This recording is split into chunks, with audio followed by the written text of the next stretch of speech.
and welcome back to The Boxing Show with me, your host, Rob Tebbutt. Just like to remind everybody to please like, comment and subscribe. Turn your notifications on for more boxing content. Now that's out of the way, joined this week by the reliable pairing of Mr. Andy Clarke and Mr. Barry Jones as we preview a packed weekend of boxing this weekend. How you doing, Barry? Good, mate. Not too bad. Quiet weekend, wasn't it? Yeah, it was. There was a fight on early hours in the morning. The quote, of course, but apart from that, yeah, it was really, really quiet. For a change. Did you stay up for the quote? I watched it. I'm told to stay up now, unless it's a massive fight of interest to me. I've got to be careful what I say here. Because there was a change of opponent, I didn't see the worth in the fight staying up. And what happened is what I expected to happen, so I watched it the next morning. Andy, how was your weekend? Was that? That was very good. Well that was done. very good. Thanks. Thinking on your feet, I could see the cogs. I could kind of feel the cogs turning, but nice and smooth, efficient. No, it was very solid, very solid. No, my weekend was good. Yeah, it was a weekend off. I thought a while ago it looked like Sky might do that Shields fight because obviously there's the tie up there with, from their point of view, hopefully Savannah Marshall beats Franchon Cruz-Dezern and then they do the rematch, which would be a really kind of obvious thing to do. But no, I quite enjoyed it. I just didn't really do a lot. Went to Tesco's yesterday in Leighton. People are interested. Good Tesco's. Very big, you know. Wow. Set a personal best at the checkout between us, myself and my wife, which was mainly her. So but what spent the most? Yeah. Oh, wicked. So, you know, it was good to plant that flag. This just shows how thoroughly uninteresting all of us are when there's no boxing on, doesn't it? Really, it just shows how empty our lives are. But we've mentioned the quote, Claressa Shields, another one-sided decision win. Where do we go? Well, obviously, kind of the quote conversation seemingly was between her and Taylor for a while. We've just seen Taylor lose. We've seen Shields beat who many consider, you know, her biggest rival, I suppose, in the pro game, in Savannah Marshall, who boxes on July the 1st. But Barry, she's sort of already ran out of opponents, it feels like, in the pro game. Yeah, it does. I don't see where, you know, there's a rematch, as Andy's already said. If Claressa Shields can get a good performance, if Savannah Marshall can get a good performance and win, if not, Franchon de Cruz-Dezern, is it? Yep. Cruz-Dezern, sorry. Then, you know, if she wins, then maybe she can get the rematch with Claressa Shields. So, but they're the only fights for her now, unless somebody moves up or somebody comes onto the scene. It seems a little bit like she's just too good for everyone. So she's a victim of her own success, possibly. Yeah, Andy? Yeah, it's exactly that, really. And you just wonder if she's going to get the credit that she's due. And say Savannah Marshall does beat Cruz-Dezern, or even if she doesn't, she'll fight the winner, Shields, regardless. And she wins that. Yeah, exactly. And she wins that, then she would be undisputed in 3 different weight divisions. But the fact that no one has come close to beating her incorrectly, that will make people cheapen her achievements. And because there's not as much depth in women's pro boxing, and that's just a fact. And I think we're all aware of that. You know, we're very fair on here, I think. But you have to say it as it is, that there isn't that depth. And until there is, it's hard to gauge. If you think there's any merit in it, which maybe there isn't even, it's hard to kind of gauge a comparison between the achievements of a female pro fighter and a male elite pro fighter. Now, I personally don't think there's necessarily any merit in that, but people do it, and you can't stop people doing it. I was watching a programme about tennis last night, and it was about Billie Jean King and how she was working really hard in the 70s to raise the profile of women's tennis and equal pay and equal recognition and all of those things. And she did it successfully in the end, but it was hard work. But I remember watching, there was one bit of it that I was watching where she was in the midst of all of this and she got to the Wimbledon final, which she generally did. And she won it, I think, 6-1, 6-2 in 39 minutes. And I just said to my wife, that right there was her problem, because that's not a competitive Wimbledon singles final. And people would point at that and think, well, this isn't as good to watch as them, is it? Because they've got Arthur Ashe against Jimmy Connors and things like that. So I've gone off at a bit of a tangent, but you know what I mean? It's in that space at the minute where we just need more fighters to come through, and that will take time. But for someone like Shields, it looks easy. She makes it look easy. Nothing's ever easy at that level of sport, but she makes it look easy, and that can be... It could be a problem, can't it? Yeah, it certainly can. We mentioned kind of various instances on here over the years where we talk about the depth in women's boxing. You've got like that kind of lovely group in between 130 and 140 in the women's scene, or even 126 with Serrano upwards. And you've got like Baumgardner, Michaela Meyer, obviously Katie Taylor, Delphine Passoon. You know, you've got like a good blend of weights that are all kind of in that Serrano, little cluster. Yeah, all in that cluster. Yeah, exactly. And they'll all kind of move up and down and move around, whereas Shields doesn't quite have that. And yeah, we kind of mentioned about Cruz Dezern, the Cruz Dezern Savannah Marshall winner. She's already beaten both of them. So, I mean, it must be... I don't think it is for her because she is that super elite mentality, but it must get to a point where it does get difficult to get yourself up for fights like that. I would say that, you know, like Mayweather made a fortune on being unbeatable, you know, on selling this image of being I'm unbeatable. And every time he stepped in the ring, he was almost a clear favourite in every fight since De La Hoya. And even before that, but I mean, that was from there on in. It looked like, you know, who's going to beat this guy? And we were trying to find people and reasons why. And that 24/7 HBO did would sell the narrative. Maybe they need to do that more, sell the narrative of their opponent. The problem that women's boxing has at the minute is that the opponent look nowhere near good enough to beat her. Savannah Marshall was the only one I can think of that, because remember, Cruz Dezern, they boxed early in their careers. Yeah. It's the only one I could think of that I have fancied, you know, and you could see, can you, because she physically showed us stuff. But apart from that, all the other people she's fighting, like the girl the other night, and they just don't know near the level. So it's not like when Mayweather boxed Cotto, for instance. Well, Cotto's a great fighter, a Hall of Famer, but you could know how good he was. So you could sell that, but we all fancy Mayweather huge. That's the truth. But still, because Cotto's been so good previously, and you had fights to look back on and go, look at this, look what he's done, look at that, look who he's beat, look who he's performed. And with I think with Claressa Shields' opponents, you don't have that. You can't go, look how good she is, because they're not that good, most of them. That's the truth. But she is good. I think Saturday, she makes loads of like silly mistakes. I would say this. And she can be one-dimensional at times with swinging that right hand over the top. But the way she slips punches is fantastic. She got that fast twitch fibers that most of the women boxers don't really have, most of them. And so when you throw a punch, she twitches the shoulders and comes back with a real fast left hook, really quick. The jab's really good. She's really twitchy with it. So you can see the real quality in her work, and you see how hard it is for other women to come up against it, because every time you make a mistake, she makes you pay for it. All she lacks is maybe that real venom in her punches. But apart from that, she's like clearly the best, and you can see it. Like, and it's so evident. It was evident from the first round. That girl came in as a go. She tried to throw the jab, tried to work, and she also just made the miss, make her pay every time she threw the punch. Until in the end, you don't want to throw no punches, because every time you throw a punch, you get caught. So she's doing what she has to do, but they need to sell a narrative to keep it going. I think at the minute there's no one there to rival it. Let's hope Savannah Marshall did get it wrong. It just for their I say the word I hate, their legacies, just for and the health of women's boxing. If that can be a real more competitive fight than it was the first time, then it helps Claressa Shields' longevity in people's memories, how good she was, helps Savannah Marshall, helps women's boxing, because you need competitive fights. Having an all-time great is brilliant, and it's great, and it shines a light on it. But if you're great and everyone else is mediocre, it doesn't help it grow. No, it certainly doesn't.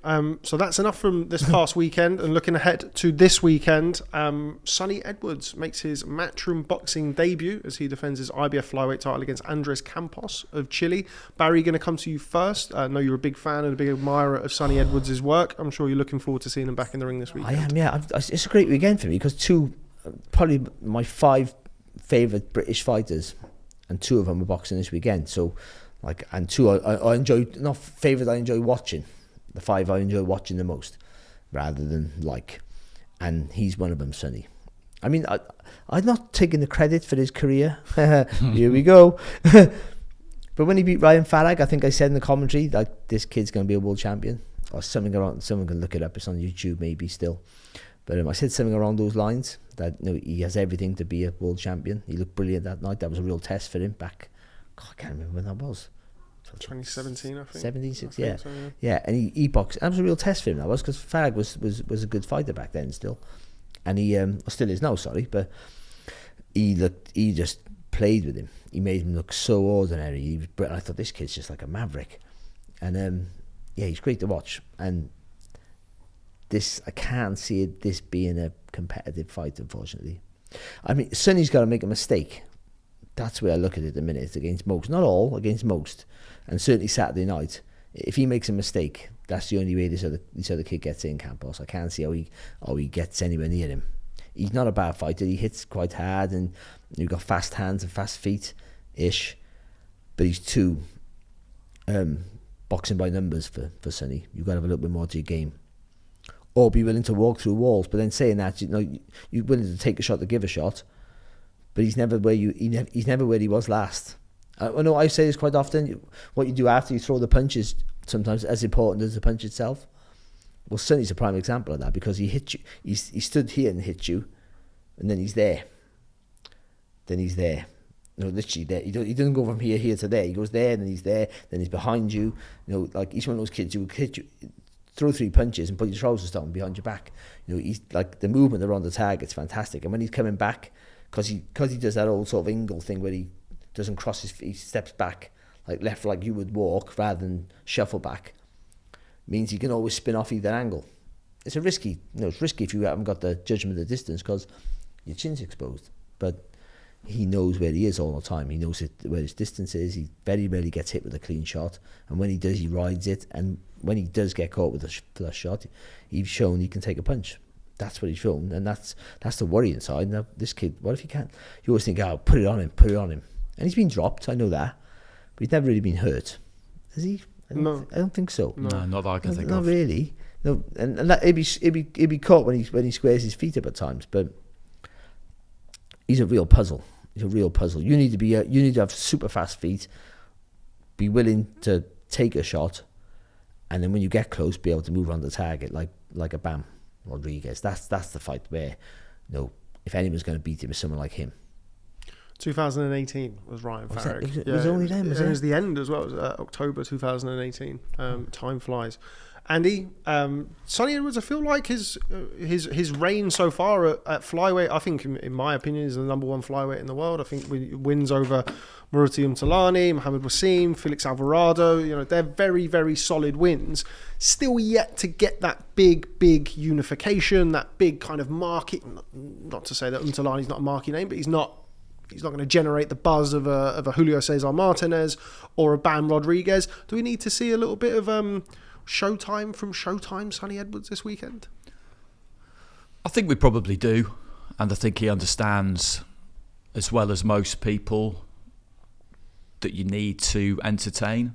I do find his fights entertaining myself, and I think he's done a good job of talking about himself in such a way that he convinces you that what he's doing is entertainment, because he's not going to provide you with blood and thunder and knockouts necessarily, and the currency of the knockout in boxing has always been, will always be really, really high. But I think the all-round package with him is quite enticing. He's had an interesting career. He saw what happened with Charlie, and he didn't get picked up by a major promoter when he turned pro. He made his debut on some industrial estate in Spain with no TV, and things were quite hard work early on, and it was that fight that Barry mentioned that really kind of catapulted him, and since then he's taken his opportunities. I think Saturday is a good opportunity for him to really just dazzle us a bit. He's not all of a sudden going to start setting his feet and boxing in a different way, but when you've got the style that he's got, I think you can be Showtime. You can be a showman. It's that hit and don't get hit. Where's he gone? A little bit of goading of his opponent. I don't think he's against that at times. That kind of thing. I think that's what you build it around, because he will always do it the way that he does it, I think. And I would love to see him get one of those really big fights, because I feel like he will, but I think that he needs one because he's capable of winning them. I really I really think he is, and he's just an entertaining guy generally, and that's, the more of them the better. Barry, seen much of Andres Campos? No, I've been watching him like this last week. I'm going to be working the show, so again, yeah, he looks good. He looks solid, but nothing exceptional. He looks like he punched heavier than his record suggests. To be fair to him, he jumps in with a left hook. I think he got fast hands, but he's hittable. Once you see they're hittable, I sort of go, well, he can't beat Sunny unless he knocks him out. Because if you're hittable against other people, then he's going to hit you. If you're clearly hittable, I mean, everyone get hit, but I mean, if you're clearly hittable against a guy who is not hard to read, then Sunny can hit you with his eyes closed at will. I'm a big fan, so I might oversell it here, but I think that's the way I look at it. I think this is an opponent that he should look fantastic against. And I think Sunny can get stoppages. I think he can. I think he can afford to hold his feet at times, because as long as he doesn't plant them to the canvas for too long, but he can hold his feet long enough to get some purchase and then move. I think he can get stoppages. I think he can wear you down and frustrate you and hit you on the move when you can't see the punches coming. But I think for Sunny, he needs that. I mentioned earlier, that 24/7. He needs one of those programming, because the way he conducts himself outside the ring is very Marmite. He's like, I find him really funny, but a lot of people can't stand him. So a lot of people actually love him, and a lot of people find him funny. And people of my generation won't understand what he's on about. But he's intelligent, as Mayweather was to a certain extent, not always, not fully, but I think that he needs that selling point, where like a proper 24/7 series, fly on the wall, follow him, and you either sell him as the villain or sell him as the saint, whatever you sell him, but to build a narrative around him, so when he gets to fight night, you're wanting to watch him get beat, or you're going to want to watch him put on this amazing show that he's promised. I think he needs the fireworks and all the stuff around him. Then you'll appreciate him more in the ring, because there'll be that storyline tagged to him. Now, I'm not a lover of that. I always think you sell a fight on a fight. But I understand that, like Andy said, the power and the worth of a knockout. Big punches and bigger weights.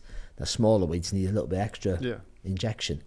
But I don't see unless he underperforms or gets caught with a silly shot. I can't see this being nothing than a masterclass, a one-sided fight. But the thing with someone like him, with his ability and his boxing skill, a one-sided fight for him, I think, could be really entertaining, because he can show you what he can do, and he can taunt the kid, and he can offer the kid his chin, almost give it to him, and then make the kid miss by half an inch. I think he can do stuff like that. So I think the pressure's on him a little bit, because I think he'll look at this kid and go, that this he's made for me. He's made for me. So I need to put on a show. I gotta put on a show. He should. He should have pressure. He's putting pressure on himself by the way he talks and presents himself, and I think that's good. I think he can cope with it. Be interesting to see how he approaches the fight, because I haven't watched an awful lot of him, but I watched a little bit of Campos last week, and he is the type of fighter that he should be looking fantastic against by boxing the way that he normally boxes Sunny. But we went to watch him spar a couple of weeks ago. He's holding the middle of the ring and trying to not let go of big shots, but being cute in the pocket. I remember he'd sent me some sparring videos a long time ago about him kind of staying in the pocket and tucking up and catching and countering a little bit more. And I feel like this might be the type of fight where he can, with all due respect to Campos, practice those things in the ring without. And he's always kind of very open, Sunny Edwards, about the fact that, look, I can do that, and if I get caught by a good shot, I can go back into autopilot and I can win every second of every minute of every round just boxing on the back foot. I think exactly right. And he can box. If anyone's seen him on the ropes, the way he fights off the ropes, he's fantastic. Against Alvarado, he was brilliant. Yeah, and against Wazim in Dubai. The way he just sat on the ropes, he just, come on then. And he make you miss, but he fights off him. He throws good uppercuts. He uses the ropes. He can roll on the ropes. So, and because he has good balance, he can move off on either foot. Some people can only go off on their left, like I could, but he can go off his left or his right, because he will switch in his stance. So he's comfortable. So he knows there's always an escape route for him. And again, like you said, if all this doesn't work out, he can just go on. He can be super negative and just win them and pick you apart slowly but cautiously. But I don't think he can. I think you're right. This is the opponent for him to practice those things, to be a little bit more physical And then if you've got to be aware, and he's always going to be a fighter that's over aware of what's coming his way, because that's his makeup. But I think ultimately, he's more risk. He's more of a risky fighter than we give him credit for, I think, to be honest. And I think he will put on a show. He doesn't have raw power. He's never going to have that. But I think he can plant his feet and confuse you. And I think that's his way. Confuse you, hit him on the spin where they can't see the punches coming. And yeah, I think he can get a stoppage. I think he can get a stoppage Saturday. There you go. How's that? Swinging for a stoppage. Round 1 KO. I think a really interesting thing with him too is he thinks a lot about how to drive his career and what he needs to do next and strategy and all that kind of thing. And this is a voluntary defence. So they chose this guy. So he must have, we'll know him a bit, he must have, I would have thought, a plan in mind of what he needs to do and how he needs to do it on Saturday that'll make getting one of those big fights more likely. He must have.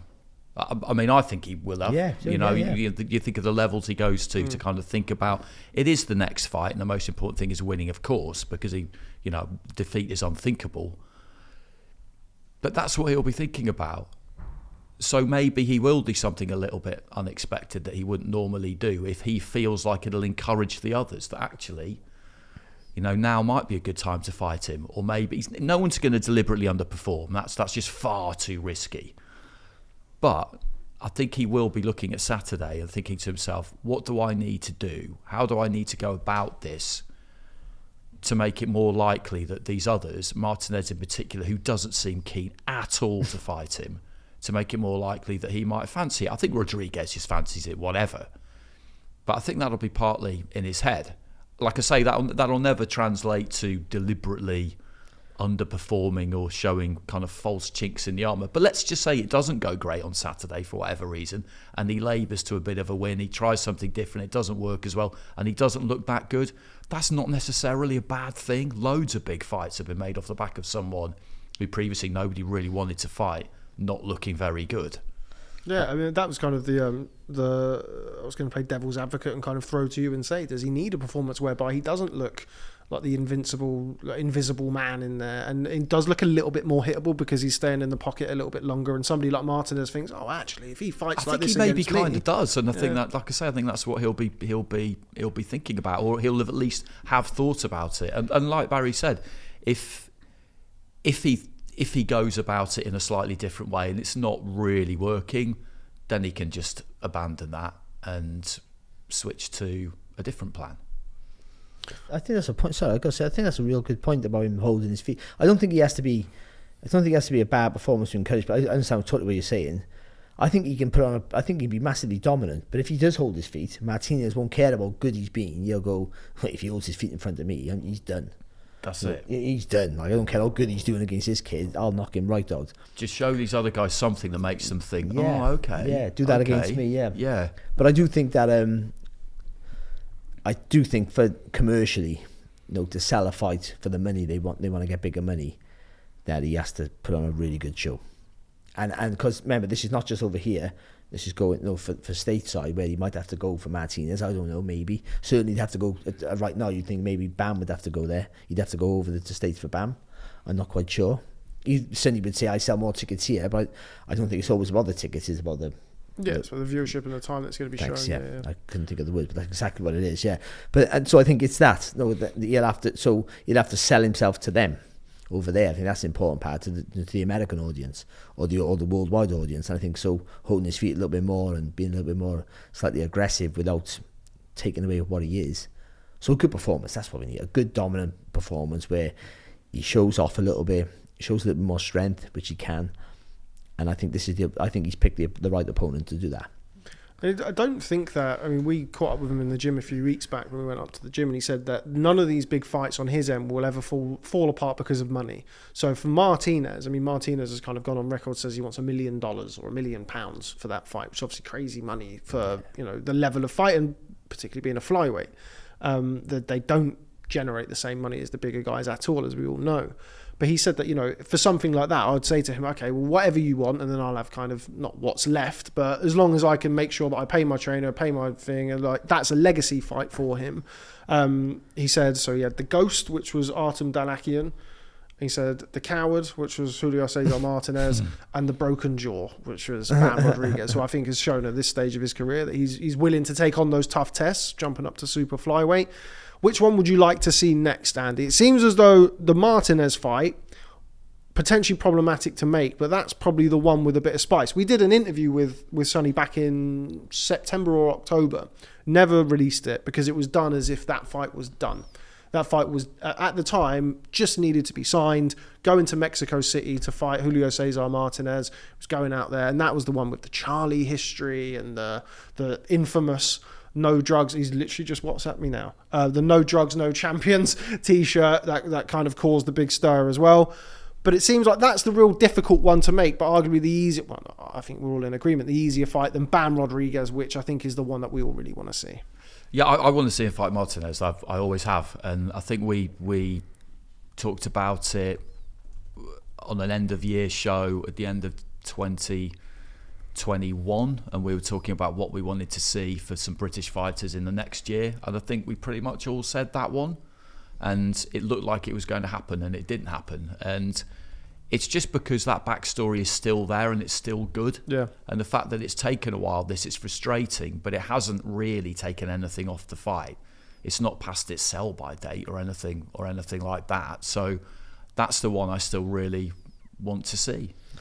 The only problem with that fight is right now with the storyline of him beating Charlie,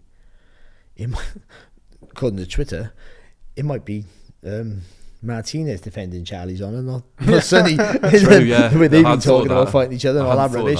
But either way, it's a sellable storyline, and I think it's the fight there.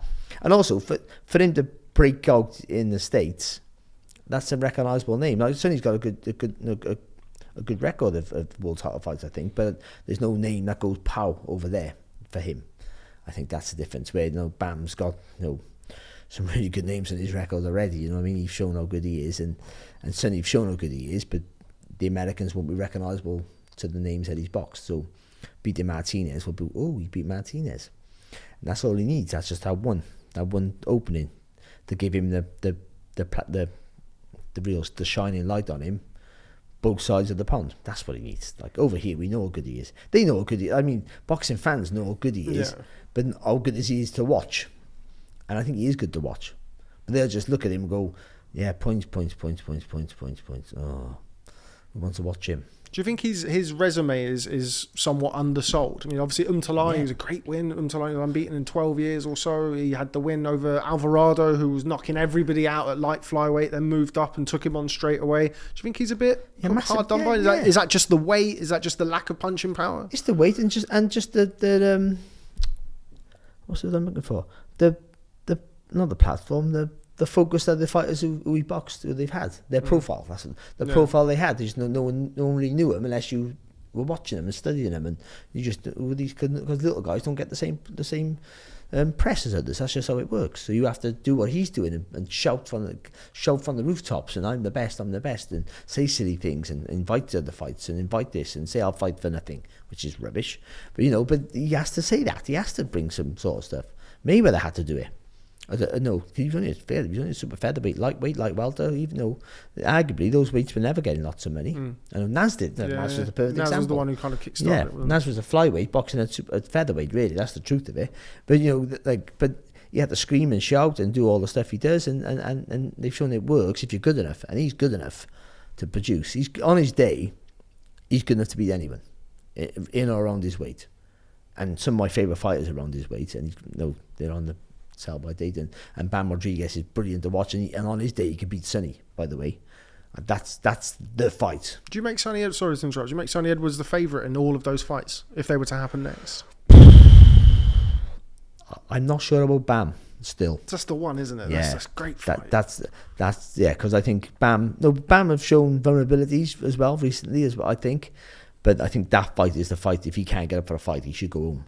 I think that fight is the one we see the best of him, and the way he spins around the target. Some of the things Sunny does with stepping back the right foot, left You foot can back. imagine them both kind of Yeah, both on the carousel. Yeah, he wouldn't get away with the stuff, Sunny, but he does. And also, Bam, when he spins on the target, he wouldn't have the success of being offensive because Sunny would be gone. So it'd be a really intriguing fight where Bam would be aggressive, though. That's the difference, and smartly aggressive. Where Sunny might not get some of those close rounds; he'd go the other way. That's why I think Sunny's brilliant. And I mean, he can dance a merry tune against anybody, but someone like Bam, who has real fast feet and fast hands and doesn't rush his work for a young man, which is really impressive, makes that Sunny's most difficult fight out of everyone right now. That's the one. But that's the one I want to see at the end. But I think right now, like the same with Andy, I think the Martinez fight is the one, the one that announces Sunny on a bigger stage. And he's with the right people. They got them all. They got all the flyweights and super flyweights. They got them all now. So he's come to the right place at the right time. But he got to perform Saturday. He can't just win. I think he has to perform.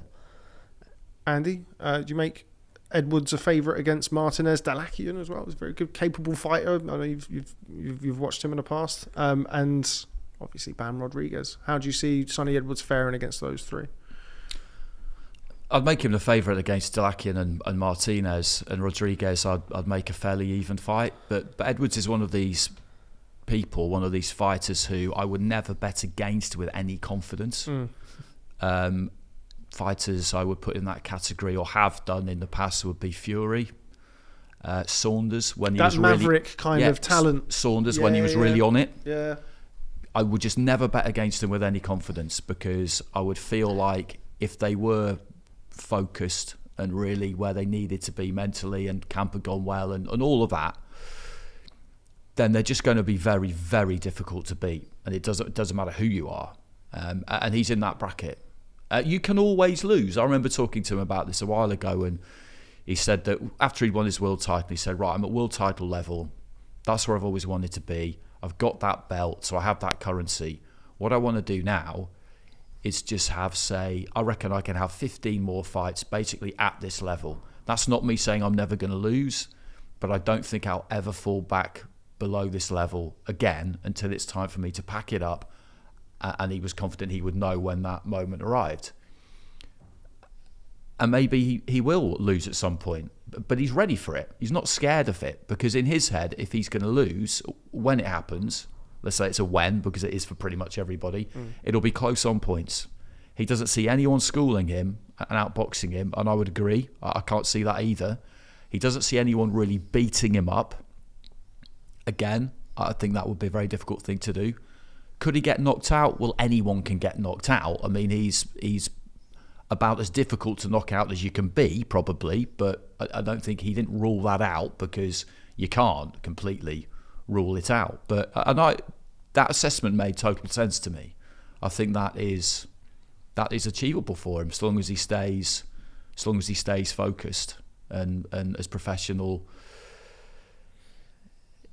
in every capacity as you need to be. I think he can do that. So like I say, he's not somebody I would ever bet against with any confidence.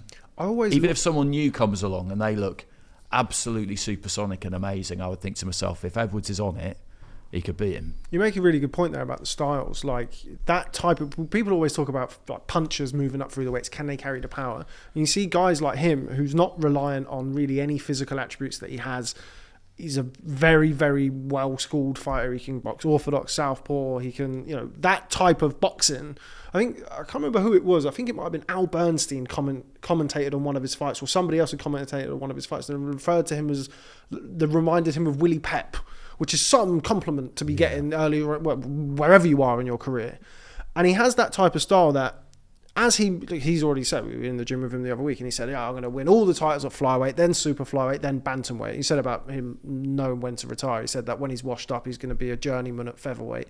And he's just going to dance around and move around. But the way that he boxes, provided, he doesn't, if he's at bantamweight or something, it doesn't really weigh him down and his legs don't move as quickly, and he kind of keeps all of the attributes that he has now, but puts on a little bit more weight. It's going to be very difficult to beat, I think, as he moves up, because that, I guess, classical boxing style, I know he does a lot of things that are unorthodox, very, very difficult to beat, as you said, with kind of Fury and Saunders, both difficult fighters to pin down, catch clean. But also, I think Edwards is from a similar sort of think he's very different to both Tyson Fury and Billy Joe Saunders from a personality point of view. But he does have that little bit of maverick craziness to him that I think Definitely.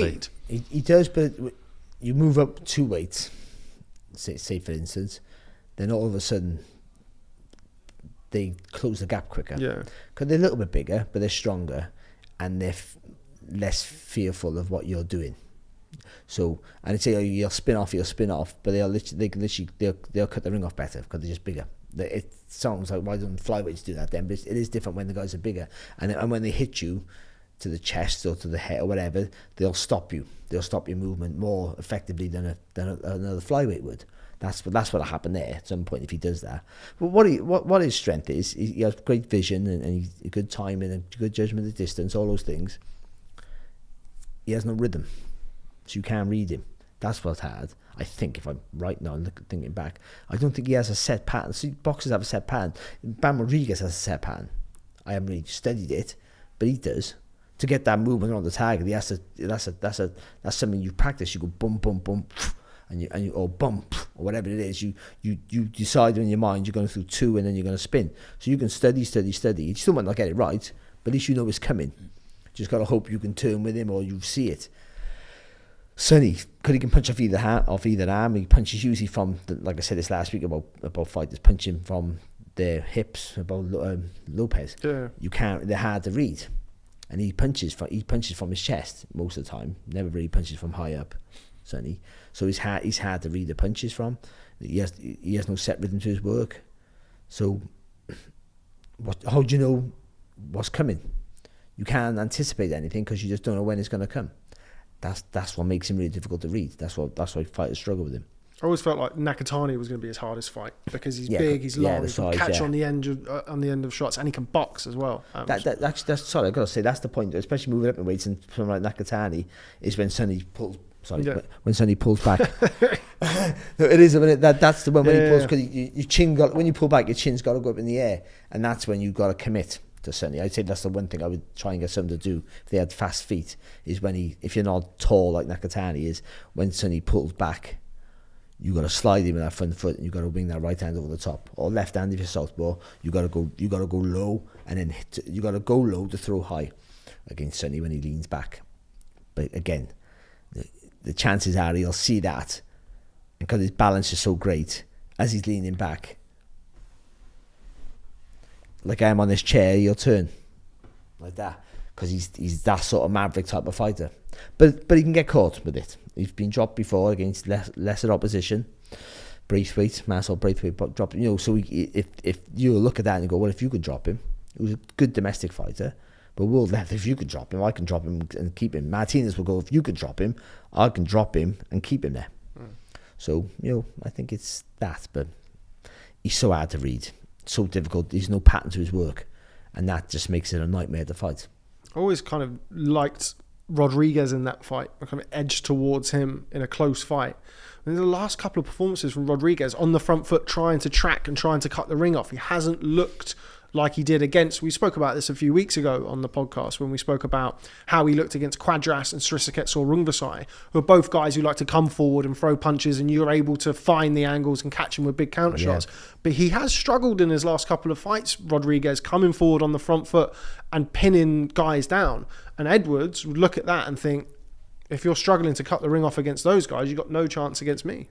Yeah, but I would also say that that's right. Because you all of a sudden you look back and you go, Rungvisai and Quadras, all of a sudden maybe not the fastest of feet, and certainly in this stage of his career. And then you sort of go, he's beat 2 great fighters, but great fighters on the wrong end of their reigns. But I would also say that I think Bam's gone into the last couple of fights because he just beat 2 fantastic fighters, and then even though you've been on big bills, they've stepped on a level, and sometimes you can go a little bit. I think he's been complacent.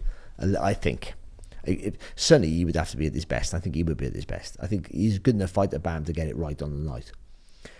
Whether him getting it right on the night is good enough to beat Sunny, and that's what we all want to see, to be fair. But yeah, I think boxing someone like Edwards is mentally, I think it's very, very demanding, because people talk about boxing being like 90% mental and 10% physical, and say that about a number of elite sports. But if you're going in against someone and you're worried about the power, or you're a little bit apprehensive about the power, then you'll feel that early on, and we talk about this sometimes, and it might shock you a bit, but then you get used to it, but you get kind of into it quickly, you find out quickly. I think the real challenge of boxing someone like Edwards is that you need to go there with a plan, and you have to stick to that plan in the face of what could be enormous frustration for a number of rounds. And I just feel like that'd be a really difficult thing to do, particularly if you're an undefeated fighter and things have generally gone your way and people have not cooperated, but you know what I mean. Things have moved. Then all of a sudden you're in with someone and it's hard work, and the corner are telling you, no, you're getting closer, just keep doing what you're doing, and you're sitting on your stool thinking, well, it doesn't fucking feel like I'm getting closer. And all of a sudden it's round 7. Exactly. I just think mentally he's a very demanding guy to get in there with for that reason, and fighters of that ilk can tend to be, and the temptation to kind of abandon that plan if it's not what you normally do, and be patient and just start swinging. Nobody does that at elite level, but to a degree, as much as they ever do, just start swinging would be huge. And then, but as soon as you've done that, then you've had it. Then you could see him having Martinez in absolute fits, couldn't you? I can't, unless he makes a mistake and gets knocked out, I can't say he doesn't beat Martinez. I can't either. I think Martinez has gone backwards. I think I do wonder about the Chocolatito fight for Martinez and how much that might have took out of him. Yeah. Because that was a savage one-sided beating. It was a shellacking. Yeah, it really was. And he's not quite looked the same since. Even in Mexico, it was a very strange performance where he was sort of on the ropes himself, but he was taking shots. It was a very, very strange performance. But anyway, we must move on because we do have other bits and pieces to discuss. Before we talk about what's coming stateside this weekend, there's another world title fight this weekend at Wembley Arena. Ellie Scotney challenges Cherneka Johnson for the IBF Super Bantamweight title. Andy, going to come to you first. Ellie Scotney's had to wait. Obviously, was supposed to be on that card in Dublin a few weeks back. Unfortunately not, but she's got her opportunity this weekend against a game, rugged opponent in Cherneka Johnson, but somebody who certainly I expect Ellie Scotney to look good against. Yeah, me too. Me too. I was watching a bit of her yesterday, Cherneka Johnson, and she looks pretty big for the weight. I think this is the first time. Is this the first time she's boxed outside of Australia? Yes. So they've got her away from Australia. She's got one defeat against Shannon O'Connell. You said Australia then. Australia. I'll be watching £10 Poms. Australia. What are you, Sunny Edwards?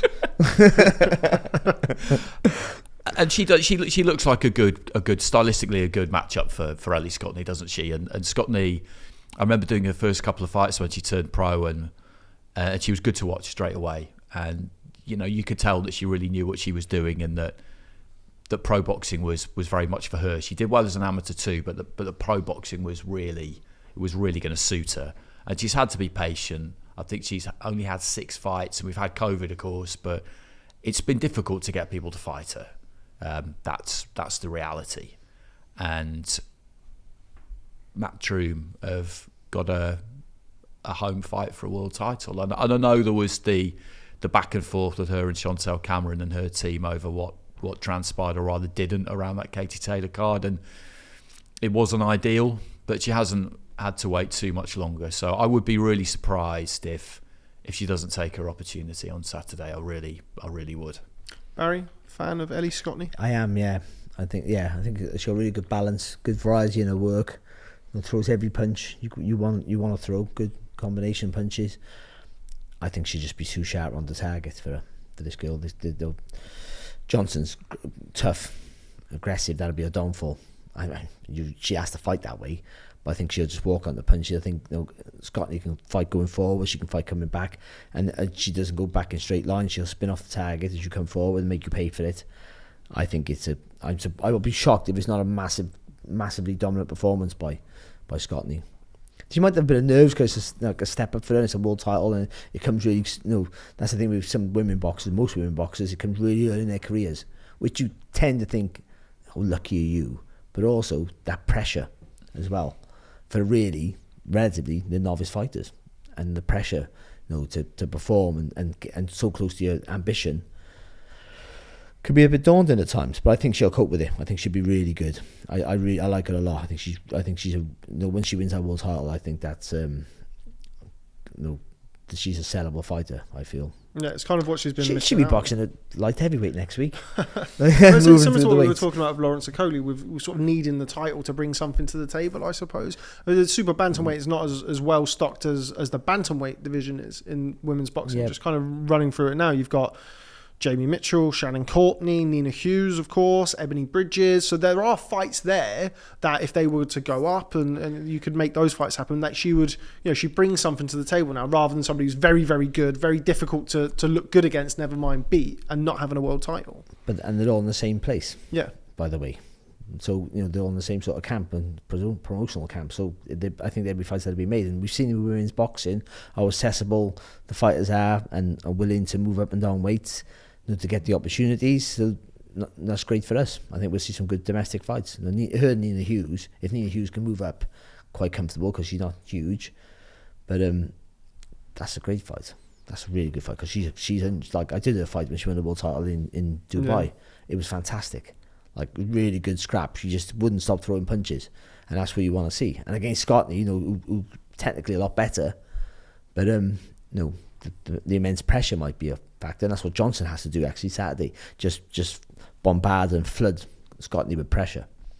But you have to be able to turn with your feet, because if you can't follow Scotney when she moves back and she escapes, if you can't follow it out and you just do go in straight lines, then you're going to be caught from the side and you're going to be panicking, and then you're going to second guess yourself. And I think that's what's going to happen at some point after sort of four rounds, maybe five.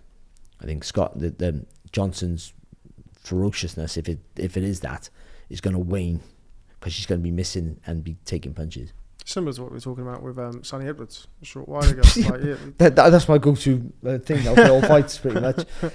Okay, so that is all from this Saturday in the UK. We go over to New York, Andy, for a good one. Josh Taylor defends his WBO super lightweight title against Teofimo Lopez in a fight that we've discussed here previously, 18 months ago, 2 years ago. It was arguably one of the best fights you could make in the entire sport. Has a few added elements this weekend, which should, I don't really see how this one doesn't live up to what I'm sure will be quite a nasty fight week this week in New York. Yes. It was... yeah. It was... it's mad, really, to think about what's happened to each of them since they became undisputed, because Lopez, for me, that counts, because we all know Lomachenko was the WBC champion. I don't think he's officially gone down in the record books, Lopez, has he? But he's gone down in mine, which is obviously the thing that'll matter to him Absolutely, most. Absolutely, yeah. As to us all, mate. But he's an Andy Clarke undisputed champion. But it's still a brilliant fight for kind of different reasons, because of what's happened to them since. It's been unfortunate with Taylor, because that Catterall rematch, it was mooted, and then it was on, and then it was off, and the longer it took, the less inclined I was to believe that it was really going to happen.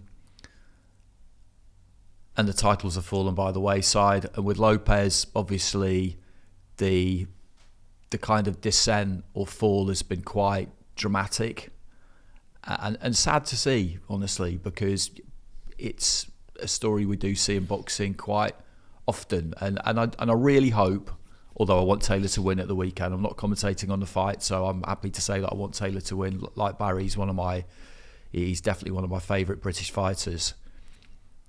I really hope that it doesn't turn out to be the case that Lopez was just able to really get it together at the top level for that one night. And that's the one we look back on and feel like, although we didn't know it at the time, it was never going to get any better than that.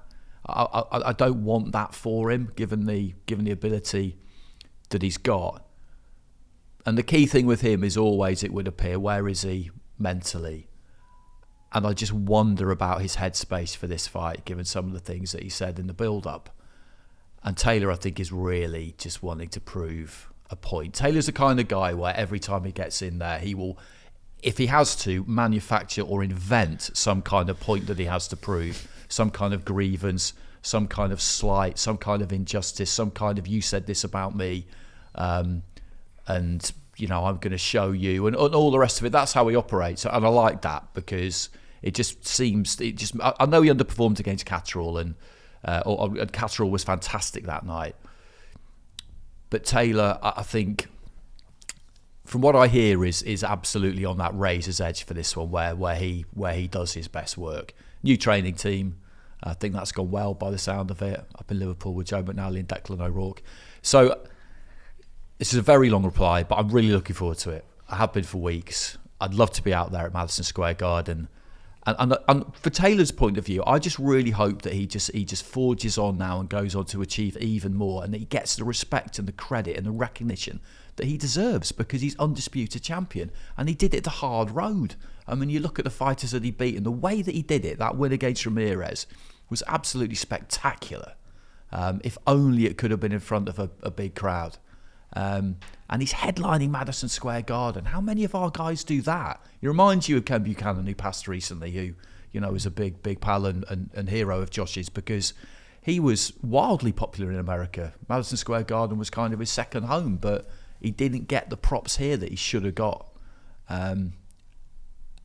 outside of committed boxing fans, and I just really don't want to see that happen again, because in Taylor we've got one of our very best ever, and we've got to make sure that we celebrate him whilst he's here, and hopefully he gives us something to celebrate on Saturday. Yeah, I mean, the undisputed run at 140 pounds, he beat, before beating Evan Barancek, he beat Victor Postel, which we spoke about recently. Then he beat Barancek. Obviously the Ryan Martin fight was before then, but he beat Barancek. Then he beat Regis Prograis, who's doing all right as well still. And then he beat Jose Ramirez. So that's like, you know, we spoke about Teofimo Lopez earlier. I agree with you. I do class him as a former undisputed champion, but he did win all of the belts apart from the IBF at once. Like Taylor went and, you know, collected from very good fighters in their own right. All good fights as well to watch. Really good. I watched that Barancek fight again the other day. It popped up on my feed, and I don't know where it was, but I don't know why. And I just thought, that was a good fight. Started watching it, and then I just couldn't, you know, before you know what's happened, you're in the ninth round or whatever. It was really, really good to watch it, and just a great kind of feral night, because you had in a way on, you know, clubbing Manny Rodriguez, wasn't it, on the undercard. I remember covering that one and just thinking, God, this is great. God, I missed the World Boxing Super Series. I got told off that night by I was waiting for another broadcaster, and who didn't show that show, and I said, if I put on Facebook, not on Twitter, I thought Facebook's different.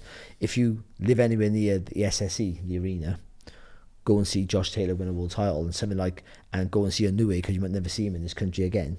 And then I got from the other, I was working for another broadcaster, and one of their guys phoned me and said, listen, like, there's been uproar about you advertising a show, because they had a show on the same night, which I was working on. I said, that was Saunders Shifat Asufi versus Fatty Shih Tzu, I thought he was insulting me again. That was outside, wasn't it? Stevenage. It was packed. But you know, listen, he became a two-way world champion. You know, but I didn't say go and watch it on the pro. I just said, if you live in Glasgow, because I just got to. I thought that was such a great night. Like, if you live there, you got to go and experience that, because that's like. No, I knew he was going to win. It's a collector's item, wasn't it? Yeah, and see Inoue live, like, just. That was a quality night. Regis Prograis turned up in a kilt. I don't know if you remember. He turned up in a kilt afterwards, and then they got in. That was one thing that the WBSS did brilliantly. Like, they would have people, like, Prograis was straight in the ring afterwards, had the face off, and he turned up. Donaire was running around singing. And I don't want to take us down too much of a cul-de-sac, but I mean, it's not coming back, is it? I mean, there's been rumours for a while that it would, but I don't think. Well, they announced it just cost too much. That's the bottom line. Yeah, I mean, it was always going to come to a point, wasn't it? Even from season, by all accounts, from season 1 to season 2, the money, wasn't as good as it was in season 1, and they announced the women's super featherweight, which that must have been over a year ago. Well over a year. And I mean, since then, they're all like middleweights now. Well, exactly. But it's all completely changed. But that was a really good choice of division at the time. Still is. Yeah. People would come back down for it, wouldn't they? You could get that. That was the right place to put it, I think. But I haven't heard. You hear more murmurings than me, but I haven't heard any about that for a while. That cruiserweight one was great as well, wasn't it? Yeah, it was so good they did it twice. But I mean, it's a shame. I mean, from a fan's point of view, it was brilliant to watch, but I can imagine from a business point of view that it probably wasn't the most profitable. And the second season was hard as well, wasn't it? Not just because of COVID, but the injuries and stuff like that. Yeah, it was difficult, but hopefully it comes back. Just before we continue on there, you mentioned about Josh Taylor needing something to kind of work against. I've told this story in the past. I think it was the Liz Shaibi fight. And Ryan Elliott, big up Ryan Elliott, of course, Boxing News' own. He used to work for Cyclone Promotions, and they were putting out this is Taylor's 4th fight. I went to that fight. I think I might even have done that fight. Was that a Channel 5 undercard? Most likely. Let's have a look. The event was... No, it was on the Frampton Quigg undercard. I don't know if it was that. It might have been a different fight, but it was early in his career anyway. And Ryan said that he spoke to Taylor before and said, look, I've got to put some quotes from the opponent. So he put words to the effect of, Josh Taylor's unbeaten, but he's never fought anybody till he sees me, or like that sort of like very generic press release style stuff. And Taylor's like, yeah, fine, I don't mind, yeah, whatever. Then he gets to the face-off at the press conference, and Taylor gets in his face and goes, what you been fucking saying about me? He literally knew it was a made-up quote, but... I love it. Yeah, he does need that, and I feel like he has that back. Like the Cattrall fight, definitely not taking anything away from what was a great performance from Jack Cattrall. I feel like Jack Cattrall's always going to have the style where he's always going to give Taylor some problems regardless. But he didn't seem to have that ticking about him that he looks as though he may have back now under the guidance of his new training team up in Liverpool. Joe Mack and Declan O'Rourke seem to have kind of simplified things a little bit in his perspective and kind of get him doing what he was good at. But it seems as though he's got that edge back to him now that he maybe didn't have, Barry, for that Jack Cattrall fight. He's one of those fighters, and they're very unique and crazily stupid in many ways. They need to be in danger to be good. The way he boxed against Cattrall, again, the Cattrall won the fight. That's the way I see it, and we all see it the same way. But the way he boxed against Cattrall, trying to box him in a safe place, which makes sense, like theoretically, but that he looked more vulnerable, got hurt, seriously, hurt more than I've ever seen him hurt before, I've got to be honest. And so he needs to be right in the middle, where punches and grenades and people are throwing bottles at him, whatever. I'm exaggerating, obviously, but I mean, he needs to be where all the punches are flying over his head. That's where he's at the best, and he gets hurt, but he seems to have a better chin as well, because he's focused on what he wants to do to you rather than what you're trying to do to him. Does that make sense? Yeah. And I mean, that's usually a downfall. Sometimes people get caught, they're trying to, they forget what's coming their way and they just want to hit you. But he actually, one of those guys who can see things better when he's focused on just beating you up. Weird as it may seem, but I think that's him. He needs to be right in the middle, planking right in the middle where it's hottest. That's where he does his best work. And if he's that way, I think that's the better fighter. The only worry about this for for him and Lopez is that the weight. And the weight for Taylor, obviously, he made a big deal about, he needs to move up, but now he's back at the weight. No, he hasn't moved up, but that's not a problem anymore. I'm not quite sure about that, because he might be able to make the weight, but it's how your whiskers cope with losing that weight once you get older. It takes away something from your resistance, and that might be a problem. Because if he has vulnerability there, Lopez will exploit that with his fast hands, the way he jumps he jumps in out of distance with that left hook. That'll catch Taylor, and if his chin doesn't hold up to it, he's in trouble. But also Lopez, he was a massive lightweight. Sometimes when you move up, we talked about moving up in weight earlier today. When you move up in weight, it's not always the physical guys who absorb it better. It's usually better the technical guys move up better than the guys who use physical strength. And Lopez, though he's a fantastically athletic fighter, it was his size was a big factor in him being so good at lightweight. He was bigger than everyone else. He looked massive. He intimidated you, and then he had fast hands and fast feet to go with that, and power. But ultimately, his presence scared you. Yeah, just the way he bullied Comey, and just the way he could bully people around the ring, where he cuts the way he stalks you. Couldn't do it against Sandor Martin, because he was stalking him, but he couldn't. He wasn't the same presence. So the guy was willing to fire back with him, and then made it a very difficult fight for him. But in his last fight, I forget the fella's name in his last fight. But before that, he boxed Pedro Campo. And then I think it's the Campo fight, because he was a smaller guy. Yeah. He looked good again. He looked like, this is the guy. This is the one. He won't have that against Taylor. That's the thing. Taylor won't be intimidated by him. Josh Taylor intimidated by anybody. But he won't. So I think if Taylor's resistance is okay, I'll go out on a limb and say I think he bullies Lopez and stops him. We've seen in Lopez's fights. In the Kambosos fight, he came out, he let his hands go, but Kambosos wouldn't go anywhere. And Taylor, I mean, bar in the Catchwell fight where he did look vulnerable, but he was vulnerable at distance. He's never really looked at it on the inside. You think about the Prograis fight. Prograis was so good at distance, but once Taylor was able to get inside and just make it his fight on the inside, he's just relentless. But he gets hurt. Baranchak hurt him. He gets hurt because when he's Hostile hurt him. Yeah, when he's in there. He fights because he's been in that situation. Because he had the perfect upbringing. He had the perfect apprenticeship. Like I always say it, but like the McGuigans get loads of stick, right? And they do.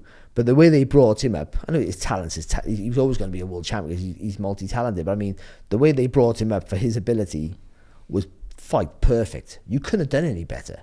They almost took the blueprint of Barry himself, McGuigan himself, and gone. Because I say it all the time. McGuigan's fight before the world title against Laporte was more difficult at that time than Pedrosa, who he won the title from, though Pedrosa goes down as a better fighter all in all, because he was at the end of his reign.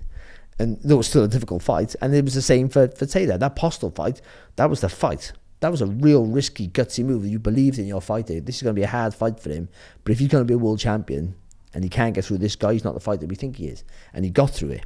So then when you put him in Baranchak, you go, he's going to beat this kid, whatever Baranchak can give him. There's nothing that kid hasn't seen now. Nothing he hasn't been through. He's been hurt. He's been in a hard fight. He's hit people and they haven't gone anywhere. You know what I mean? He's done he ticked all those boxes that you want. And it's a risk of doing that. But when you know he's that good and believe, so they had the perfect upbringing, like in his career to get to where he wanted to get. So like he knows what he can do when he can do it. Just the weight's an issue for me. If he gets it right on the night, I think he walks right through Lopez. It'd be difficult. He's gonna have really hard rounds in there. But I think ultimately is what he'll do, what he has to do. And I know I've lost my way a little bit here, but I'm just focused on what I think he's going to do. Sorry. I think he makes Lopez work too hard. I think with Lopez, who's a really good fighter, can throw blistering combinations when he wants to, but he has to fight his own pace. And I think for me, Taylor makes him just work so hard, too hard, and he'll gas out. As we've seen with Lopez when he's down at lightweight, you mentioned the presence. He hits you and then they feel it and they go, oh, I don't want to get hit with one of those again. And then he can dictate and he doesn't have to go through the gears because you've already been hit and you know what's coming. Well, Lomachenko didn't go for 6 rounds. Yeah, exactly. He hurt him with that right. He hurt him with a right hook in the second round and Lomachenko thought, oh, actually. I got to wait, Joe. I got to wait. Yeah. Yeah. But he hasn't had that at 140. Even when he boxed Pedro Campo, I thought that was a very soft stoppage. And I thought up to that point, he just didn't look like he's had the same physical threat. And Martin is a difficult fight for anybody. And he's certainly a difficult fight to look good against. It was a very, very close fight that could have gone either way. I think Lopez being the name fighter, getting the decision's not the hugest surprise. But I don't know if many fighters other than George Kambosos, Andy, have gone at Teofimo Lopez, and certainly none with the sheer size of Josh Taylor at 140 pounds. No, and what Taylor can tend to do, and Barry touched on it there, is because he's confident of mixing it in ever which way he really needs to, he can tend to break your heart by choosing to do it your way and beating you. He did that against Ramirez. People always felt that, well, Ramirez's strength was definitely up close. Showed that against Hooker, strong fighter. But when Taylor took it to him up close, he dropped him. Yeah, I was just thinking that, yeah. And Ramirez, at that point onwards, he was done. There wasn't really anything he could do. And the cards were closer than they needed to be because Taylor didn't need to win the last couple of rounds, just needed to stay on his feet. And I think from memory, I gave Ramirez those two and ended up with something closer than the fight really was. But he just demoralised him. And he kept going, Ramirez, credit to him. He didn't, he's a champion. Of course he was going to keep going. It's a bit of a weird thing for me to say that, I guess. But he knew that this guy. And I feel like that's what he will want to do to Lopez. He will think to himself, okay, well, almost, how do you want to do this? Let's do that, because it doesn't matter which way we do it. And if I do it your way, and you realise that I'm better than you at that, then it just that kind of destroys someone mentally, really. And I think he loves that, Taylor. I think he wants to really own you in there. Yeah, and particularly this one. There's been a lot of back and forth between them, going back to when they were both on top of the world. But I mean, some of the stuff recently, and particularly from Teofimo Lopez, has been very, very unsavoury. That's what makes me wonder about his kind of mental state. I mean, it goes back a little while. We've mentioned it in the past. There was a piece on Boxing Scene that was released after the George Kambosos fight week, and they'd said that in the fighter meetings he was talking about, he had so much rage in him that he's glad there's a referee in there, because when he hits somebody, he might end up stomping on their head and trying to kill them in the ring. And he was, the way that the piece sort of read at the time was that this is a very, unhinged. A lot of fighters have to be unhinged to get in the ring and have a fight, but that's another kind of level, isn't it? It's the other side. That's the tipping point. You talk about what fighters need to do to kind of take themselves to that place whereby you're prepared to do whatever it takes to win. That's where you've got to get to, isn't it? And different people will do it different ways. And I never used to like it, and I still don't now. When I heard Wilder talk about wanting to get a body on his record and stuff like that, but then I recognised a bit of a theme. He would generally kind of say that close to the fight, and then I thought to myself, this is just how he does that. This is how he does that process. That's what he needs to. It seems like it's not like he says it every fight, but it just felt like to me, as he got closer to the fight, he would need to really retreat and take himself into that kind of nasty headspace and do it quite early, whereas other fighters will do it quite late. They might even do it on the night, when they're getting their hands wrapped. We'll always go backstage, won't we, and see fighters get their hands wrapped, and I generally speaking will say exactly the same thing every time, which is this is generally the point at which they start to really lock in mentally. But I only say if it looks like it's true, because with some of them they still look absolutely fine and they're happy to have a chat, and with others that they flip that switch on Monday because they've been a pain in the arse all week. You're trying to expel all the nerves at that point. That's what I found. Some people are different, but I mean, we all get nervous. When people say they don't, they're lying. Nerves can different way, but at that point, when you're getting that done, that's when, because you've got to keep still. You have to keep still. Never thought of that. So you can't warm up, you can't move around. All those things that distract you. You have to keep still for a while, and it's a pain in the ass. And that's when you're trying to just get rid of all the nerves, all the bad stuff. That's really, really interesting. That Now, for me, you've got to sit there like that. Yeah. While somebody from the other camps, and everyone's different. Like I literally had to be dragged out of the crowd. My world title. Come on, you're on in 25 minutes. Like if the fight goes the distance, Barry, by the way. So let's get out. Like, could I be whatever work for you? And others just need to be on their own space. But all this thing that Teofimo Lopez says, and it's ridiculously stupid, naive. He's young and silly, but he's trying to sell himself. He's trying to wind you up. No, he'll wind Josh Taylor up, which you might think it's doing it, but that works for Taylor. Some people fighters can get wound up and they lose their focus and their shape, and he needs it. He wants like. The angrier he is, the more focused he is, which is dangerous. Actually, dangerous. That's dangerous. Forget about what you're saying. No, don't get him. Make him your friend. Remember when Leonard boxed Duran, or when Leonard boxed Hagler. Actually, he's trying to touch gloves with him and all that. Like Leonard boxed Hagler trying to touch gloves. Like, good luck, mate, and all that. Just trying to lull you in to be like, good luck. But I think the point with Lopez, it's just a sport. Because he didn't want Hagler to wanted to rip your throat out. Before Taylor boxed Catterall, there was like the Andy Ruiz and Joshua moment, wasn't there, where Taylor said, he noticed him looking at the belt, so do you want to hold him? And Taylor at that point, obviously it's a bit of a wind-up, do you want to hold him? Yeah, of course. But like, if the rematch happened, do you think he would have been saying to Jack Catterall, do you want to hold him, Jack? He'd have been nasty, he'd have been at him again, and that's where he needs to be. I just think with Lopez, though, I don't think there's any real plan with the stuff he says. For me, it's not indicative of a plan or an ordered mind. It's the opposite. Like, I don't think there's any real clarity there. And I think with fighters, when that bell goes, you've got to have clarity. And however you get it is however you get it. And if you get it by retreating into your cocoon on a Monday, whereby you don't really want to speak to anyone or say anything, and what you do say might not be all that savoury. If that's how you do it, that's how you do it. So long as your focus is clear on what it is that you are trying to achieve and how you're going to try and do it. Whereas with Lopez, I just feel like he's just like a machine gun just going off. at all angles, and I don't know if that's really. He used to have his dad, didn't he?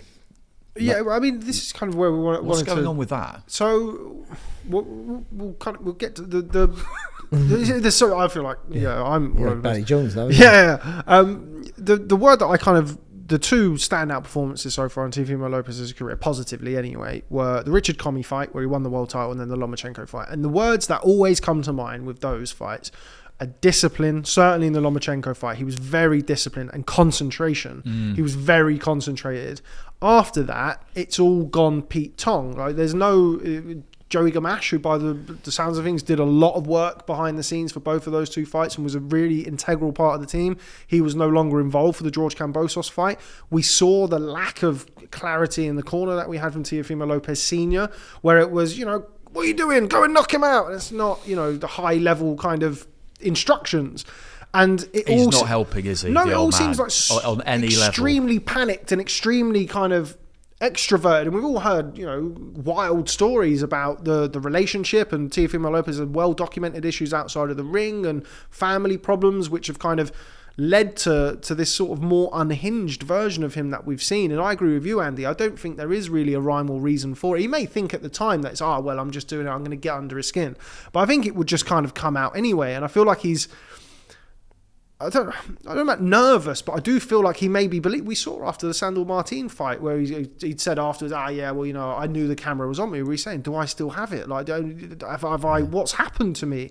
And I think that's a question that I really have of Teofimo Lopez is, where's it all gone wrong? Like, is it Joey Gamache being out of it? Is it is it all just kind of everything's come together and he had too much too soon, biggest win of his career, thought the seas were going to part, and then all of a sudden he loses his belts and he's in sort of self-destruct mode. I mean, I don't know. Yeah, I mean, the stuff that's gone on outside the ring and the relationship with his dad and all the rest of it, it's definitely not helped. But something that Barry mentioned earlier on, which I'd not really thought of, is that boxing is one of those sports where, for reasons that you can't particularly control, maybe your peak does come early because your optimum moment at your optimum weight, for physiological reasons, as he described, does come when you're 23. I did describe that. I don't know what you said. Does come against and the mental side of it as well. When you're 23 as well. Yeah, it sometimes your peak it just is early, and there's not really an awful lot you can do about it, because then all of a sudden you are a bit too big for that weight. You're not quite the same at the one above, and you can't quite get back to that level. And if you then throw in outside of the ring issues and stuff like that, then money and fame and a loss against the guy he was expected to blow away in George Kambosos. When you're an athlete starting off, you have a vision where you want to go, and then that can sometimes grow. Mine was a British title. I wanted to be British champion. Never got there, unfortunately. Beat the British champion. But regardless, you saw this Barry podcast. But I probably told you every week. But then it can change. But for nowadays, he wants to be a world champion. But once you get there, sometimes it can be that you extinguish the flame. And sometimes you can't get a new focus, but you're still there. You're still physically the same guy, but mentally you're different. And you're trying to get, and maybe you're saying more stuff, trying to get yourself to that focus. You can't focus in it because you've done it. I've made it. I'm here, and that can have a massive effect on how you approach fights, because you'll go through the muscle memory thing, you go through the motions and train hard, and you'll get it all right. But the focus is different. The willingness to push yourself. Even in training, that can have an effect. Yeah, you can't prepare for that either, can you? Because you just won't ever think it will happen. And you don't know until it does happen. You don't know until you get to that apex. Listening to the interviews in Bournemouth straight after the fight the other night, that's something that struck me straight away, because Chris Billam-Smith said, it's never going to get any better than this, or it can't ever get any better than this. It was something along those lines. And I thought to myself, that's interesting. Because who knows with him? But he might be able to find a new focus. He might, you don't know. Of You course. generally don't know. Because some people straight away like, it's just not enough, this. Or, I want more of this. Or some people can just switch off and get back to the training camp and just be really, like Josh Taylor did, really massively focused on what they want to do. You just don't know.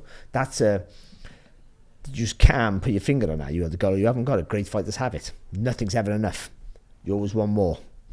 And sometimes you can get it too soon. get it too soon. I know, but I want to tell you about his dad. Forget about the stuff in the ring. He was a buffer, like Angel Garcia was for Danny Garcia.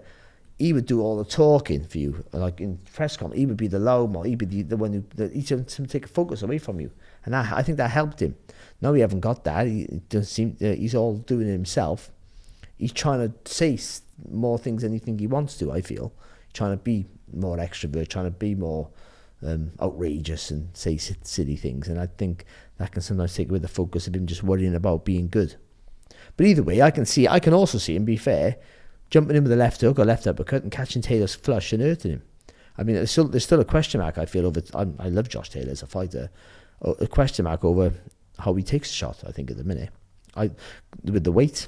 No, he's been out of the ring now for a little while as well. It's a long time, yeah. It's all. I think months. it's not. But I still think he's going to walk through him at some point. I do. I think if we see the Taylor of old. Oh yeah, but there's definitely dangers for Taylor in this fight, particularly early on in the fight. Lopez he can punch hard, even at 140 pounds, and he's a confidence fighter. Taylor. Once he has a bit of success, Lopez. Once he has a bit of success, he'll grow from that. So if he can land early, and if he can make Taylor pay for every little tiny mistake he makes, or force him to make a mistake and make him pay for it, then he's in the fight. And if he can do that early, make Taylor panic a little bit. I don't see how Taylor panics, but make Taylor rush his work. That's better. Makes him rush his work a little bit too much. He wants to be aggressive. If you try and be overly aggressive, you're just going to make silly mistakes. So if he can do that early and get success early, then it's a hard night for Taylor all of a sudden. But if he can't, and Taylor, it's going to be tight for the first few rounds. I feel that. But if Taylor can get on him by round 3 or 4 at the latest, if you can get on him then I just don't see how Lopez just can't be busy enough for Taylor. If he can't hurt Taylor, can't be busier than him. I think his tank empties really quick, and Taylor's won't. Taylor can fight when he's empty. That's what we know about Josh Taylor. If he's right at the weight and he's at the right training and he's boxing the right way, the Taylor that we know at his best, then he can just fire. He has that great engine on him, and he just keep throwing punches when he's knackered. Again, you can't teach that. You can train for it, you think, but some people just got that good engine. And you can Kazaki, I just mentioned him, but I mean, he had it. Could just keep throwing punches regardless. And there'd be loads of other fighters like it. Even when they're empty, they can just find it from somewhere, and he's one of them. So yeah, but my predictions lately have been absolutely awful. So I picked Lopez by knockout. Come on, Taylor. Yeah, it's a very interesting fight, and it's a great fight, stylistically, it's a great fight. But all of the other intangibles outside of the ring just make it that it's more intriguing now. It's intriguing in a different way now compared to when they were both kind of riding high. That would have been like spicier now, isn't it? Yeah, definitely. There's more on the line in a strange way now. Like, where does the loser of this fight go? Yeah, good point. Certainly financially, I mean, they're always going to get fights and shots at titles, but I mean, their bargaining chip. You need to win this to continue on that bigger money, I would say, especially for Taylor. I would think, because then all of a sudden he's well, everyone would think if he gets beat, he's lost his last 2 fights in most people's eyes. And then commercially, where'd you put him then? That's a really especially he wants to move to welterweight, where there are big money fights, but you need something to carry up. You got to roll. You got to roll into welterweight as a champion, not the undisputed champion, but the last undisputed champion at that weight. And just beating Lopez, and then you can just camouflage the Cattrall fight and sort of like that, like he's sort of done, haven't he? To be fair, sort of like that never happened. I've been defeated, and that's it. And but if he loses to Lopez, it'll almost be like undisputed. Never happened. Yeah, it's such a fickle, short memory in this boxing, isn't it? So you're only as good as your last fight. But that's what you want in these fights. You want that pressure. I mean, there's so much on the line. That's what makes a difference for these big fights. It should be pressure. No, absolutely.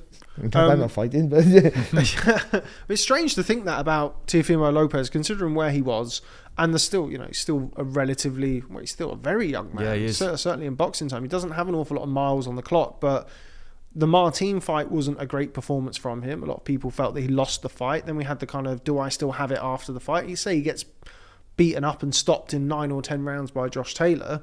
It's going to be interesting to see where he goes. I mean, we mentioned it earlier about where did it all go wrong? He's about to headline Madison Square Garden, but relative to where he was. Remember, one thing that we didn't discuss was kind of the whole fallout from the purse bid and Triller winning the purse bid, and then he had issues with Top Rank and they would fallen out there, and he lost his world titles on a Matchroom card, which I'm sure Top Rank were thrilled about. I mean, they got them all back with Devin Haney, but at the time, I'm sure that was probably not the wisest thing for everybody, and it seemed to go kind of pretty south pretty quickly from there, didn't it? So I was almost going to say who's got more on the line here, but it feels like the stakes couldn't really be much higher for either of them, Andy. No, I would agree with that. I think if like we just said, if Taylor lost, then it would almost be not exactly like Undisputed didn't happen, but that it certainly wasn't the springboard to absolute superstardom and vast wealth that you would always hope it would be, because he had that very routine defence, didn't he, under COVID conditions against Appen and Kong Song. That's the one. And then the fight against Catterall, which was this great kind of homecoming, but it wouldn't have been the fight that he wanted at that point, and I think that may be the reason why he didn't perform as he probably should have done, returning to Scotland as an undisputed champion, because he would have looked at other fights, Lopez being one at that point probably, and thought to himself, I don't really want this WBO mandatory. Okay, it's against a fellow Brit, but it's not against a fighter that anyone outside of boxing really knows. And we all know what happened there. And then if he now loses to Lopez, then it's just all of that tremendous work we described in the build-up to winning all 4 of those belts. It's not completely undone, but it's disintegrated pretty rapidly. So really for both of them, defeat is kind of unthinkable. But obviously for one of them, unless we get a draw, it's going to happen. For Lopez, were he to lose, maybe he would just need to go for a complete and utter reset. Maybe it would be the trigger for him to actually really try and address some issues, which could be very hard for him. It may not even really be possible, but maybe that would be where he would go. And I don't know him. I'm not privy to anything with regard to Teofimo Lopez, but purely from the outside looking in, I kind of feel like as a human being and thinking about the rest of his life, that probably needs to happen.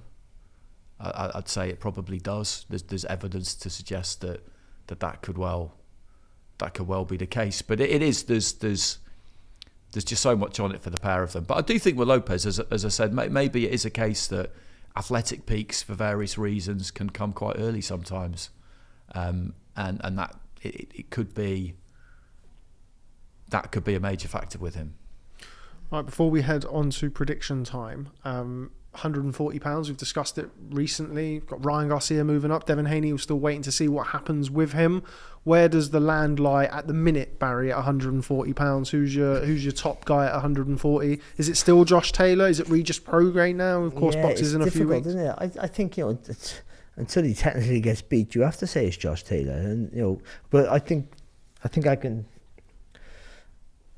hold that until Saturday if that's possible. No, the reason being because we haven't. Taylor's last performance, you couldn't say he was the best because he got beat, and he won the scorecards. He didn't get beat, so he's still a champion. But he looked like he got beat to everyone else who had eyes. So, and I'm a Josh Taylor fan. I like Catterall. I'm a Catterall fan. I'm the same. I didn't. But I mean, you have to say what you've seen. It's not the fight. The fighters don't score the fights there. You can't dig them out. But that's just how it is, and. So we'll see Saturday. I think if he wins, he has to be the best still. And then you put down the Catterall fight. Not a bad night, but I think in the Catterall fight they trained a different way. They tried to add. Well, you should all fight. I say this all the time. You should all try and constantly add to your game. You have to.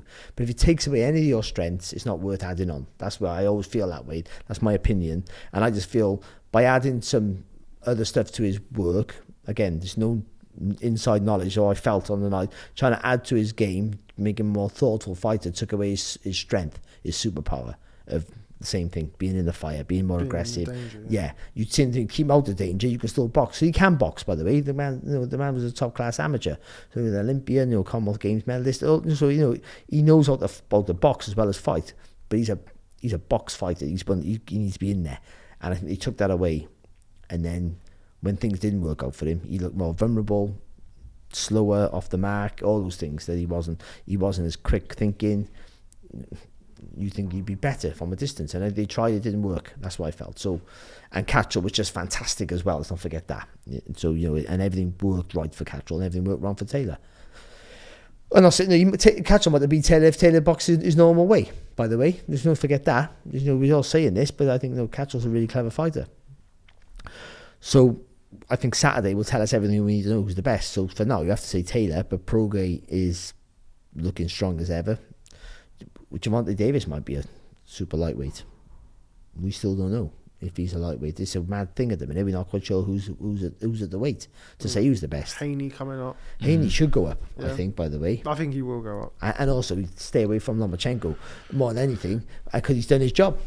Like that's what I thought Josh Taylor was going to do. He didn't deserve the win, but he got it. Move up. Stay away. You're done now. It's not like, forget about it. It's not for the sake of the sport. We want him to fight each other, and be fair is fair. But I mean, he should have just moved on with his career. I think the loss affects Lopez more. Going on your question to him, I think psychologically he'll suffer. I think Taylor can walk away from the sport if he gets beaten. Just go, listen, no, he'll be like, I peaked. He's peaked. If he gets beat Taylor again, he might actually realise to himself, maybe I have peaked. Maybe I've gone just slightly over the other side of the hill, because it was he 33, I think it's 31, 32. He's only that old yet, yeah. Let me just double check. He is not listed on BoxRec. Cool. Sorry, 1 second. I think he's if he's 30, when he's as rough as Badgers he is. If he's 32. So he turned 32. Yeah. So but he had a tough career. And he's been, and his fights are grueling fights. Ramirez, Prograis. You've had the career to get in and out. Yeah. That's what he's had, and he's done it. He had that financial grab as well. He's earned the money. So has he? The WBSS was decent. Well paid. It wasn't the same as the other, but it would have been well paid with that. So with the Ramirez, I don't feel like he's really cashed in on being undisputed champion yet, though, money-wise. I mean, I don't know the figures. But no. I just wonder whether might think that I need a couple of big ones yet. Oh, because the thing is, particularly now with the, like always in boxing, for most fighters, there's some exceptions and bigger weights, but I mean, for most fighters, all the money, ironically, is at the end of your career when you're probably not at your best. Yeah, because you've done all the work to get there. It's really hard to stay at that weight. You've done all the work but I think he's earned enough money that if he's sensible, he could retire now and do something else, I think. But he doesn't want to. But I mean, he might still be fresh. But if he gets beat conclusively Saturday, that might be him. He could walk away going, I wasn't disputed. I've been one of Britain's best ever. I've been one of the best around in my generation as well. Let's not forget that. In a fantastic generation. And he can walk away happy. Lopez, some guy come over and beat you. So there's still a, not always, but let's just say mainly, an idea that Brits shouldn't beat Americans. Oh no, that over in America. Definitely. I don't want to say there's not always, not everyone feels also, that way. Josh Taylor would not appreciate being called British.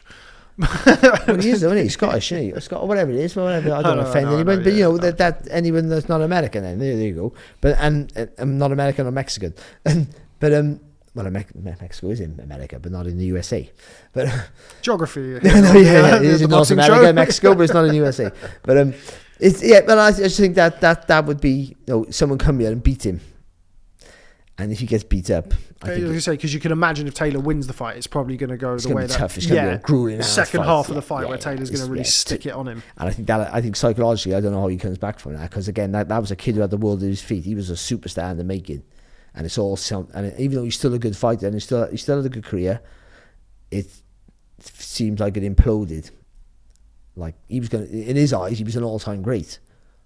the greatest. We did it, didn't we? We did the post fight when we did the pod on the Monday after he beat Lomachenko, and it felt like it was the new dawn of those lightweights. It was spawning the new four kings and all of that stuff. No, he doesn't get mentioned when we talk about. He doesn't. We sort of leave him out, don't we? And so that can have an effect on you because you were there and now you're not. It's like when you retire. That is the same scenario, but he's not retired. You're there and then you're nowhere. No one even. You're there. Everyone's calling your name, and then no one even knocks your door. And that's probably like that for him now while he's fighting. Yeah. You walk around, there's people and go, Teofimo, and they're going, there's that boxer over there. It's different because you're not. They're talking about Garcia and they're talking about Tank Davis and they're talking about Heaven Haney and they're talking about Lomachenko again. The guy you beat. They're talking about him more than they're talking about you. And you're like, what about me? Like, Lomachenko's had a better run of fights since he lost to Teofimo Lopez. So I think if this is a fight that he needs to win, if anything, just to give himself a little bit of a I told you so.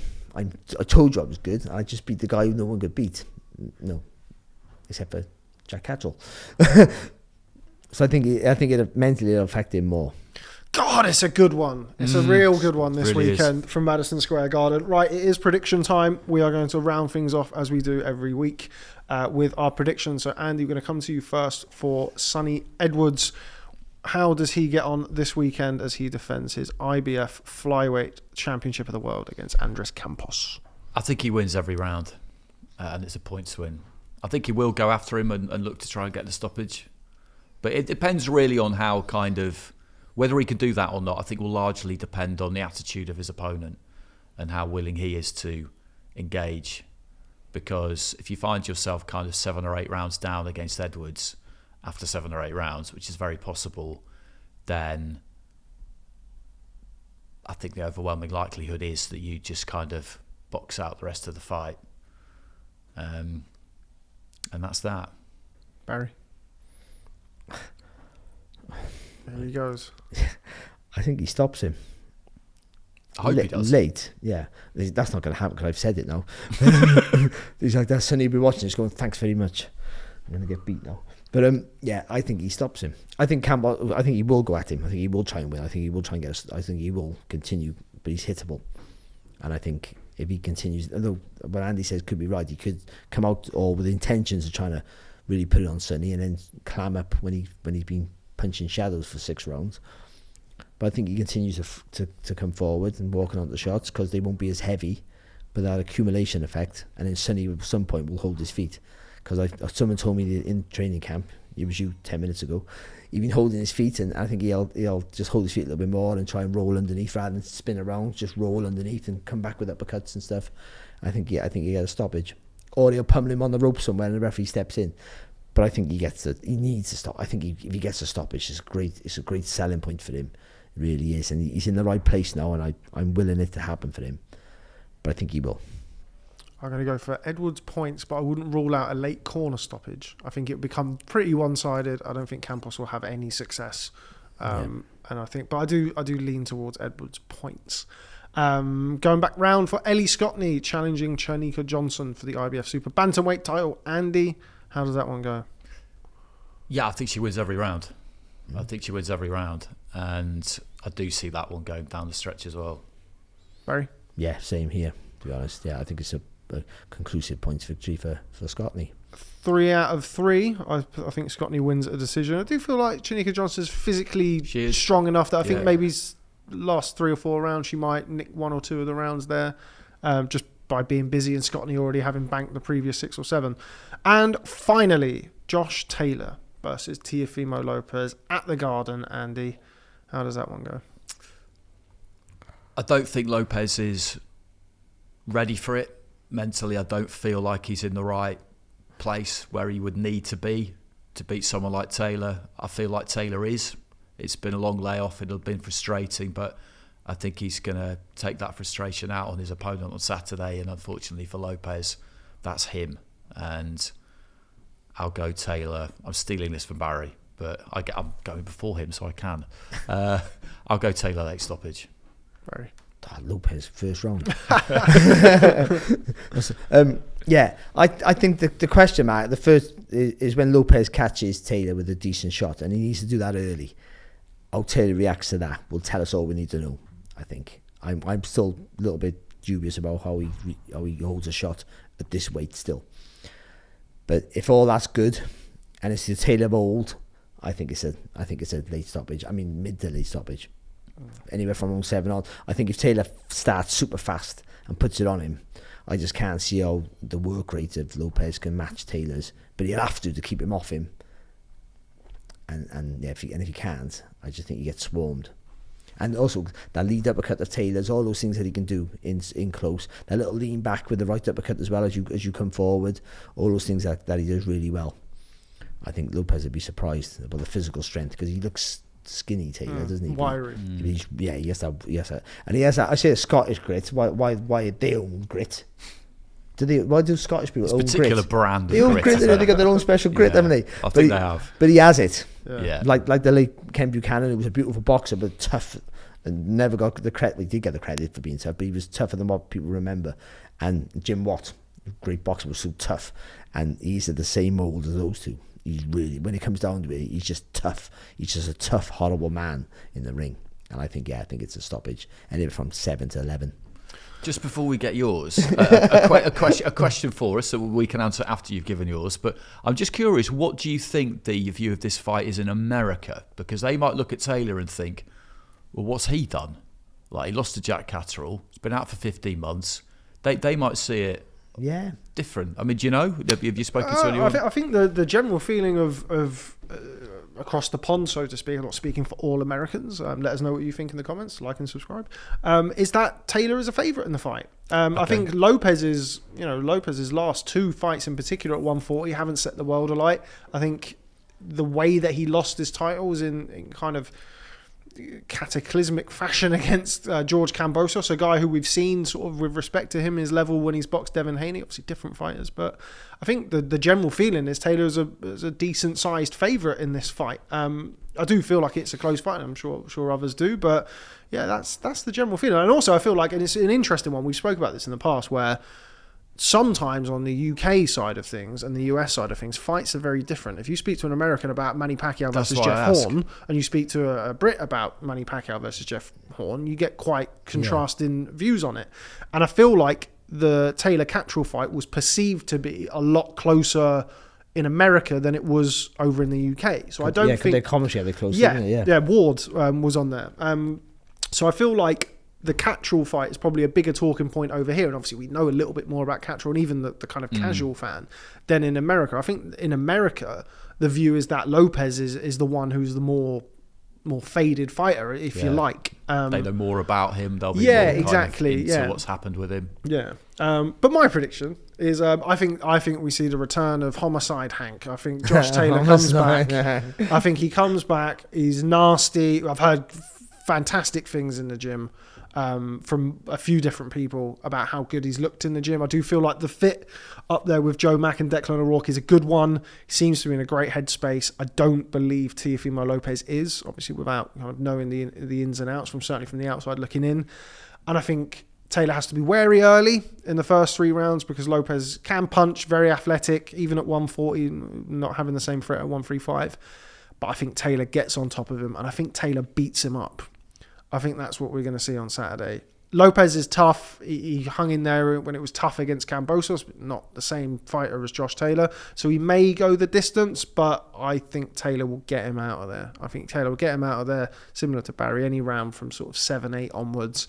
I think he gets on top of him. And I think Josh Taylor will enjoy doing it, I think, which is a big factor in this fight. Yep. I think as soon as he senses any bit of mental fragility or frailty in Teofimo Lopez, or if Lopez lands a good shot in the first 3 rounds and Taylor thinks, whoa, this isn't lightweight anymore, mate. Like, I can handle that. That's no problem. I've took him from Regis Prograis. And I think Taylor gets on top of him, and I think Taylor batters him.